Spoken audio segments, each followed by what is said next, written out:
Assalamualaikum warahmatullahi wabarakatuh. Dalam mata kuliah laboratorium auditing, kami dari kelompok 5 akan mereview hasil pengauditan kertas kerja. Dalam kelompok kami yang beranggotakan saya sendiri, Rizky Faridatul Adha, yang kedua Pipit Utami, yang ketiga Endang Sri Wahyuni, dan yang keempat Sukawati. Baik, di sini saya Rizky Faridatul Adha akan menjelaskan mengenai pengertian kertas kerja pemeriksaan. Kertas kerja pemeriksaan atau KKP adalah seluruh berkas yang dilakukan selama proses audit dan temuan pemeriksaan yang telah dikumpulkan oleh auditor dalam menjalankan pemeriksaan, yang dimana data atau berkas tersebut berasal dari pihak klien, analisis yang telah dibuat auditor, dan juga pihak ketiga yang merupakan sumber informasi bagi auditor. Kertas kerja audit berisikan tentang keadaan suatu akun di dalam perusahaan dan dilampirkan dengan bukti yang mendukungnya.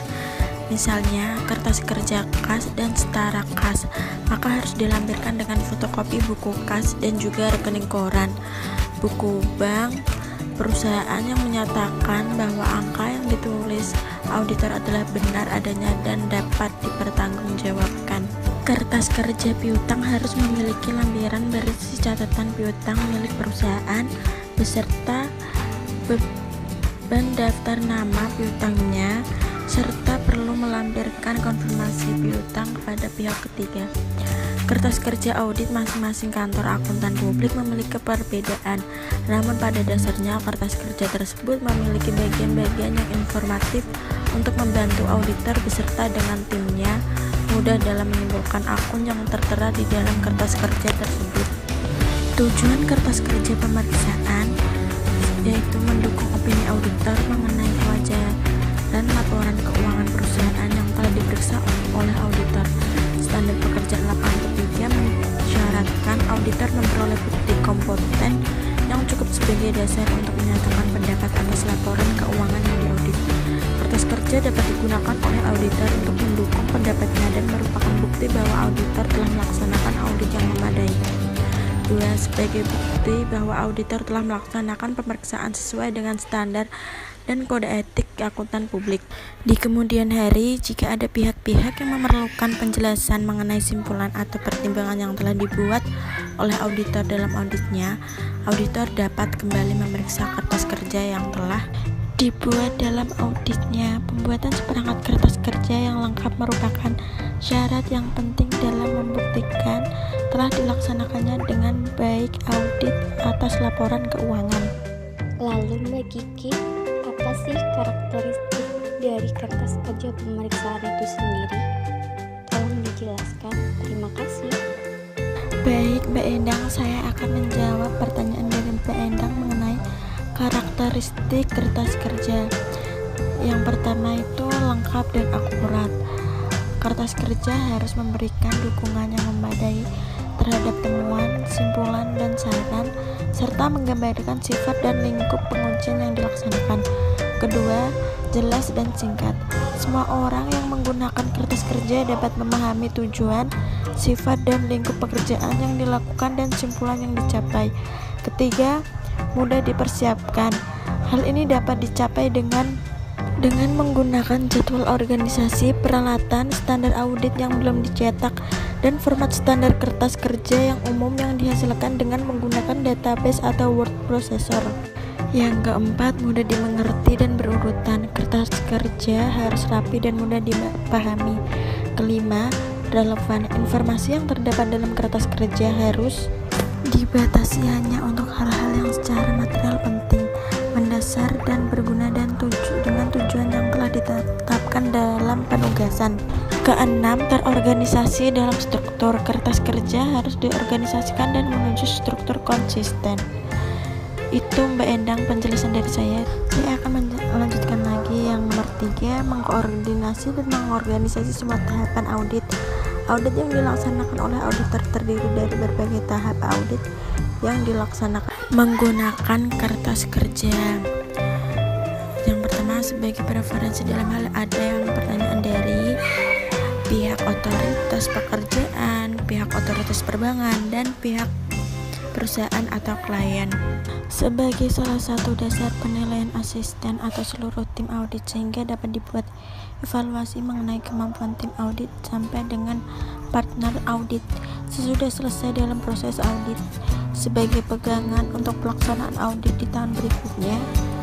Dalam audit yang berulang terhadap klien yang sama dalam periode akuntansi yang berlainan, auditor memerlukan informasi mengenai beberapa hal seperti sifat usaha klien, catatan dan sistem akuntansi klien, pengandalian intern klien, dan rekomendasi perbaikan yang diajukan kepada klien dalam audit yang lalu, jurnal adjustment yang disarankan untuk menyajikan secara wajar laporan keuangan yang lalu.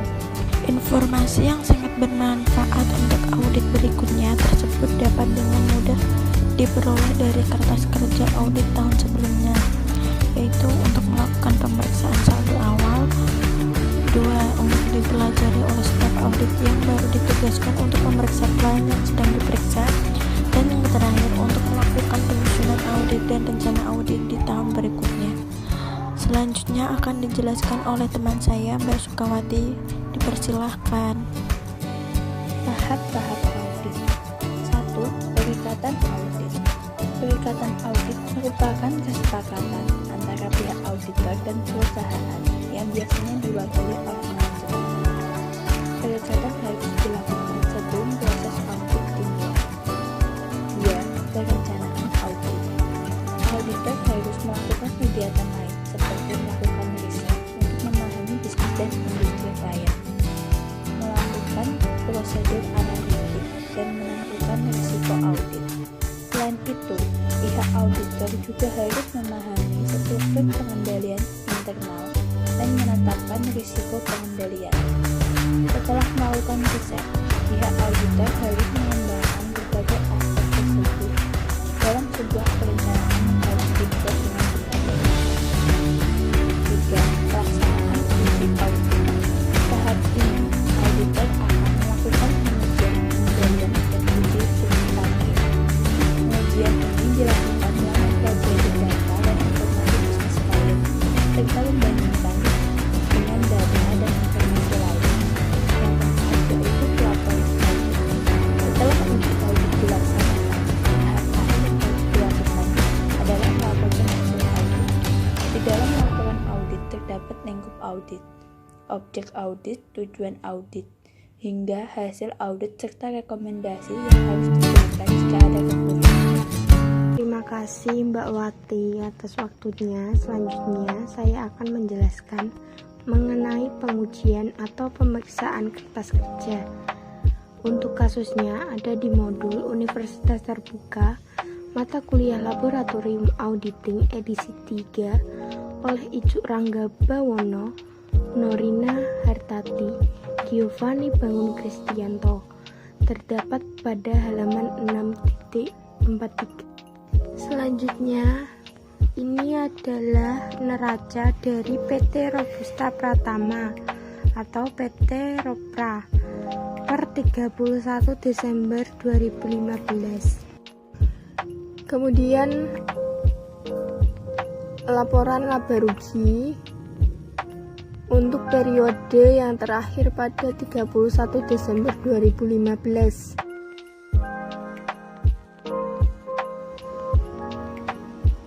Dari pemeriksaan laporan keuangan PT Robusta Pratama tahun 2015 ditemukan bukti sebagai berikut. 1. Dalam pemeriksaan fisikas ditemukan bahwa perusahaan belum mencatat pembelian ATK kantor sebesar 2 juta rupiah. Yang kedua, perusahaan belum mencatat penerimaan melalui transfer bank untuk pembayaran piutang sebesar 750 juta rupiah. Yang ketiga, penyesuaian untuk biaya dibayar di muka untuk pembayaran rekening listrik sebesar 35 juta rupiah. Yang keempat, penyesuaian untuk kekurangan pencatatan beban penyusutan kendaraan sebesar 15 juta rupiah. Yang kelima, penyesuaian untuk pendapatan diterima di muka yang telah jatuh tempo dan diakui sebagai pendapatan sebesar 1.500.000.000 rupiah. Dan 6. Penyesuaian untuk beban buruh harian yang telah jatuh tempo dan belum dibayarkan perusahaan sebesar 350 juta rupiah. Yang ketujuh, perusahaan salah mencatat pengeluaran yang seharusnya untuk beban pemasaran tercatat sebagai persediaan, maka dilakukan jurnal balik yang seharusnya. Kesalahan pencatatan tersebut sebesar 350 juta rupiah. Pada saat diskusi terakhir dengan pihak internal perusahaan, manajemen mengakui semua penyesuaian. Maka, berdasarkan temuan tersebut, silakan untuk melakukan yang pertama, menyusun kertas kerja pemeriksaan per akun dengan format yang sesuai, khususnya untuk akun yang terkoreksi. 2. Membuat jurnal koreksi atas temuan dan rekapitulasinya. 3. Menyusun kertas kerja utama pemeriksaan. 4. Menyusun laporan keuangan hasil audit yang telah dilakukan, disertai sesuai menurut opini. Kertas kerja pemeriksaan PT Robusta Pratama per 31 Desember 2015 dengan selisih atau koreksi audit sebesar 2 juta rupiah. Kertas kerja pemeriksaan bank per 31 Desember 2015 dengan selisih atau koreksi audit sebesar 750 juta rupiah. Kertas kerja pemeriksaan biaya dibayar di muka per 31 Desember 2015 dengan selisih atau koreksi audit sebesar 35 juta rupiah. Kertas kerja pemeriksaan akumulasi penyusutan kendaraan per 31 Desember 2015 dengan selisih atau koreksi audit sebesar 15 juta rupiah. Kertas kerja pemeriksaan pendapatan diterima di muka dengan selisih atau koreksi audit sebesar 1.500.000.000 rupiah. Kertas kerja pemeriksaan utang karyawan per 31 Desember 2015 dengan selisih atau koreksi audit sebesar 350 juta rupiah. Kertas kerja pemeriksaan persediaan dengan selisih atau koreksi audit sebesar 350 juta rupiah. Demikianlah penjelasan dari saya. Selanjutnya akan dijelaskan oleh teman saya. Dipersilahkan. Oke, terima kasih Mbak Pipit atas waktunya. Berikutnya adalah jurnal koreksi. Di slide tertera, yang pertama ada akun biaya ATK kantor di debit sebesar 2 juta, sedangkan kasnya di kredit sebesar 2 juta. Kemudian ada bank di debit sebesar 750 juta dan piutang usahanya 750 juta. Dan yang ketiga, beban atau biaya listrik di debit sebesar 35 juta dan di kredit biaya dibayar di muka 35 juta. Yang keempat, biaya penyusutan kendaraan yaitu di debit sebesar 15 juta, sedangkan akumulasi penyusutan kendaraannya di debit sebesar 15 juta. Yang kelima, pendapatan diterima di muka 1.500.000.000 juta. Pendapatannya di kredit sebesar 1.500.000.000 juta. Yang keenam, ada beban atau biaya buruh harian yaitu di debit sebesar 350 juta dan utang karyawannya di kredit 350 juta. Dan yang terakhir ada beban pemasaran yaitu di debit sebesar 350 juta dan persediaannya di kredit sebesar 350 juta. Pada slide selanjutnya yaitu adalah kertas kerja utama pemeriksaan PT Robusta Pratama atau PT Ropra, kertas kerja utama pemeriksaan per 31 Desember tahun 2015. Nah, di sini di kertas kerja utama ini yang dijelaskan sama seperti kertas kerja yang awal sebelum pengauditan, namun di sini itu ada koreksi audit.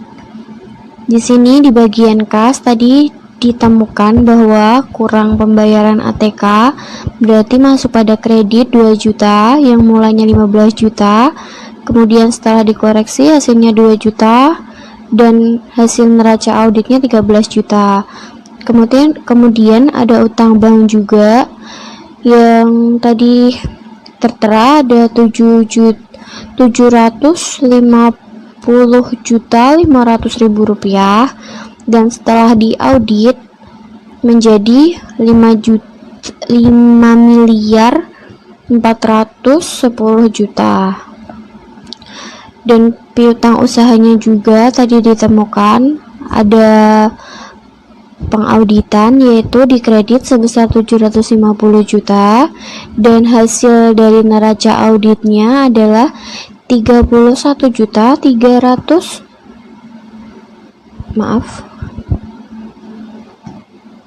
Dan setelah diaudit hasil neracanya yaitu adalah 31.373.800.000 rupiah. Kemudian ada persediaan juga tadi ditemukan sebesar 350 juta dikredit dan hasil neraca auditnya menjadi 43.923 juta rupiah. Kemudian ada juga biaya dibayar di muka, yaitu dikredit sebesar 35 juta dan hasil neraca auditnya yaitu sebesar 615 juta. Selanjutnya ada kendaraan, yaitu 15 juta dikredit dan hasil akhir dari neraca auditnya menjadi 415 juta rupiah. Kemudian ada utang karyawan, yaitu sebesar 350 juta rupiah dan hasil neraca auditnya menjadi 650 juta rupiah dikredit. Selanjutnya ada pendapatan usaha, yaitu ada koreksi audit sebesar 1.500.000 rupiah dikredit, dan pada laba rugi setelah diaudit hasilnya menjadi 126.500.000 rupiah. Kemudian ada beban pemasaran tadi ditemukan juga, yaitu di debit 350 juta rupiah dan hasil laporan laba rugi setelah diaudit menjadi 3.450.000 rupiah. Kemudian ada beban listrik kantor, yaitu sebesar 35 juta rupiah di debit dan setelah diaudit hasilnya menjadi 685 juta rupiah. Kemudian ada beban ATK kantor 2 juta, yaitu setelah dikredit kemudian ada beban ATK kantor yaitu sebesar 2 juta rupiah di debit. Kemudian pada laporan setelah diaudit hasilnya menjadi 202 juta rupiah. Kemudian ada beban penyusutan, yaitu sebesar 15 juta rupiah di debit dan pada laporan laba rugi setelah diaudit menjadi 815 juta rupiah.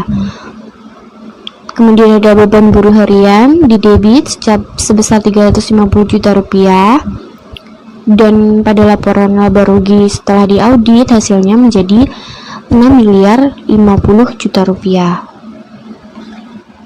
Di sini pada laporan akhirnya total laba ruginya menjadi 128 miliar rupiah dan pada neracanya menjadi 94.334 juta rupiah. Selanjutnya adalah laporan laba rugi dari PT Robusta Pratama atau PT POP Ropra per 31 Desember tahun 2015. Di sini yang tadi awal mula pendapatan usahanya sebesar 125 miliar berubah menjadi 126 miliar 500 juta rupiah.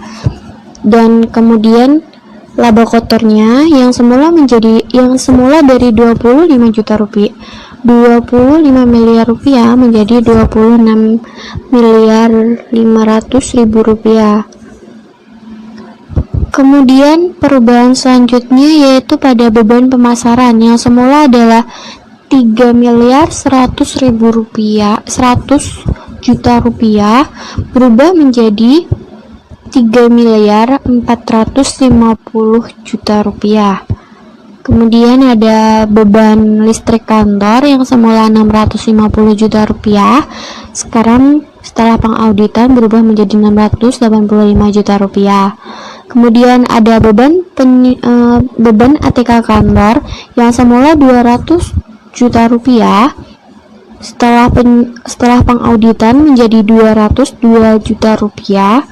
Kemudian ada beban penyusutan yang semula adalah 800 juta rupiah, setelah pengauditan menjadi 815 juta rupiah. Dan juga beban buruh harian yang semula adalah 5 miliar 700 juta rupiah berubah menjadi 6 miliar 50 juta rupiah. Dan tentu saja karena perubahan itu jumlah beban administrasi dan umum pendapatan dan beban lain-lain yang semula adalah 15 miliar 700 juta rupiah berubah menjadi 16 miliar 452 juta rupiah. Pendapatan lain-lain, beban lain-lain tetap tidak ada yang berubah. Jumlah pendapatan dan beban lain-lainnya sama 500 juta rupiah. Dan perubahannya yaitu ada pada laba sebelum beban bunga bank. Laba sebelum beban bunga bank yang sebelum pengauditan totalnya adalah 9 miliar 800 juta rupiah dan setelah pengauditan berubah menjadi 10 miliar 548 juta rupiah. Dengan beban bunga banknya sendiri yang sama keduanya yaitu ada 1 miliar 470 juta rupiah dan laba perusahaannya yang semula sebelum pengauditan adalah 8 miliar 330 juta rupiah berubah setelah pengauditan menjadi 9 miliar 78 juta rupiah. Sekian penyampaian laporan pemeriksaan audit dari kami. Kurang lebihnya kami mohon maaf. Wassalamualaikum warahmatullahi wabarakatuh.